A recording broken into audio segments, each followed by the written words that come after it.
Morning. How are you today? Good morning. I'm good. How are you? Good. I'm good, and I am completely and utterly in love with this film. It stole my Oh, heart, thank you. every bit of it. I just love it. And I need to know what was it like when you got the call to say not only will you be working with Steven Spielberg, but that you're going to play him. I mean, how did that feel? It feels it's very strange to get that call because you're aware of how unique it is, and it's you're very aware of what it means for a lot of reasons, and it just feels good. Yeah, because the responsibility, not just for audiences who love Steven Spielberg's work, but for him, for his family. I mean, the stakes were high. Were you Yeah. nervous, excited, both? Oh, for any movie, you have this gut-wrenching responsibility to support it and do your best work. But for a Steven Spielberg movie, the bar is set pretty high. He's directed Daniel Day-Lewis and Tom Hanks and DiCaprio and these all these incredible people. But for it to be a movie about his life, playing his life, you don't want to be the guy to ruin Steven Spielberg's life, you know?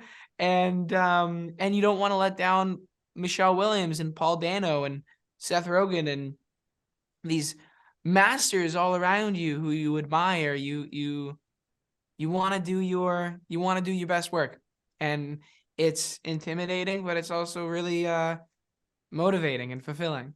Well, you absolutely did it right. So you've no worries there. Tell me this then. How does Steven Spielberg approach directing somebody who's playing himself? Did he say, did he give you notes, or did he just kind of say, "This is my life, go figure out who I am"? Well, I expected as soon as I'd be cast, Stephen would sit me down and say, "Here's my manifesto. This is what I believe and feel." There was none of that.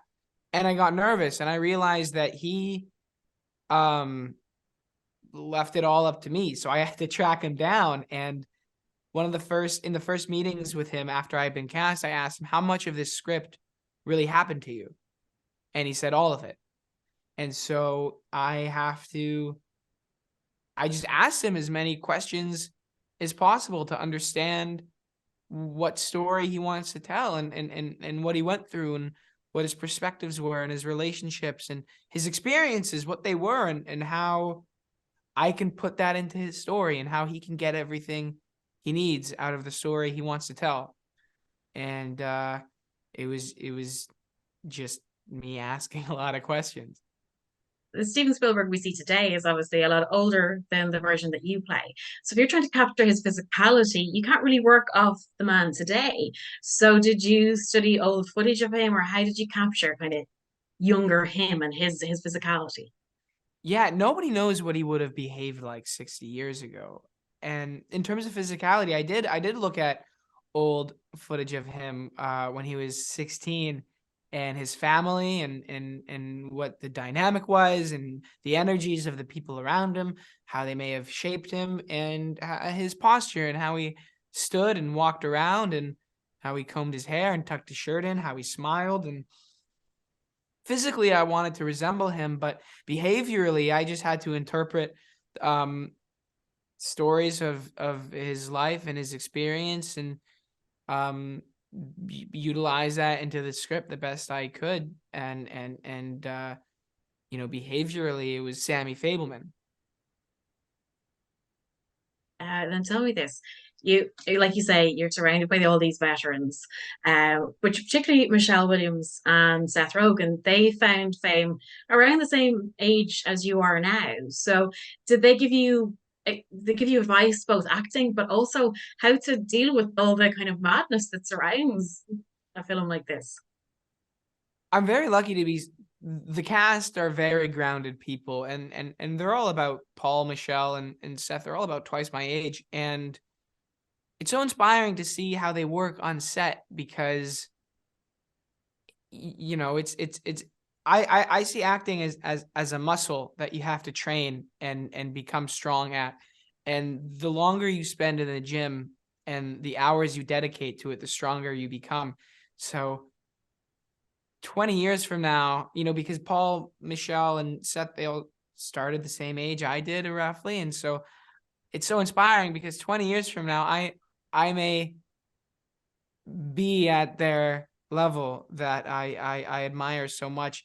And it's very interesting to see them look at Judd Hirsch in the same way, that they're thinking, oh, in 40 years, I'll be at his level, because he's 90 essentially. And in terms of advice, I'd ask them of how they stay energized on set and how they've prepared for other roles in the past. And it's really cool to hear how some of those processes were really intensive and some maybe not so much. But I've talked to them about the business side of show business a bit too, and they're very insightful. They know a lot about how all of this works, and so they're great assets to have around me. You mentioned Judd Hirsch there. I adore that man, and those Oh yeah. scenes with him are incredible.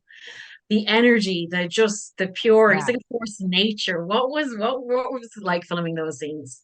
You just have to sit down and take it. He's just in your face.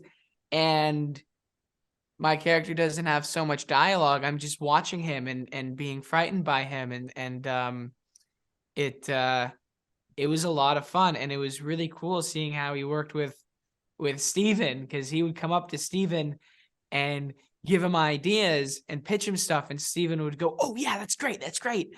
And just seeing these two veterans collaborate was really something special that I stopped and had to appreciate in real time, just because of how unique it was to be in a bedroom with a camera, a microphone, Steven Spielberg, and Judd Hirsch.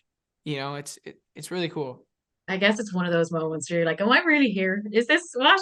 Did you I have have that I have feeling? those moments every day. I'd love to know about all the camera work, getting used to the 8 mil. Did you get into the technical side of stuff, and did you pick Stephen's brain for all that as well? Yeah, I got to learn how to use all of the camera equipment from the 50s and 60s, and the exact cameras that he would have been using, how to just hold a camera and how to put film in, take it out, how to edit on it, and you really develop the sentimentality and this appreciation for how hard it was to make a movie. Nowadays kids have their iPhones and their iPads, but back then it was this laborious physical thing that is completely tedious if you don't want to do it. And it just goes to show how important it is to Steven that he started doing that at 6 years old. I mean, just putting film into a camera and taking it out, you have to be so careful because film is so brittle. You could break it. And it's just, it's so, it's very enlightening to learn how to use that technology. It really is. And did you steal any cameras? I I say was never steal. asked to give one back. That's a good way of answering it. And finally, what would you like audiences to take away from the film? I think the story is so specifically personal to Steven Spielberg and his life and his family and his aspirations that he can't help but connecting to people. Look at his track record. This movie really does have an effect on people because people will see their own family. They will see their own passions, regardless of what they are. I think it's a very human story that's told in a really original way that people will really connect to.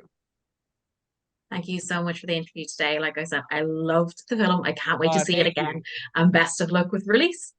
Thank you so Thanks. much. It was so good talking to you. Bye. Thanks, guys.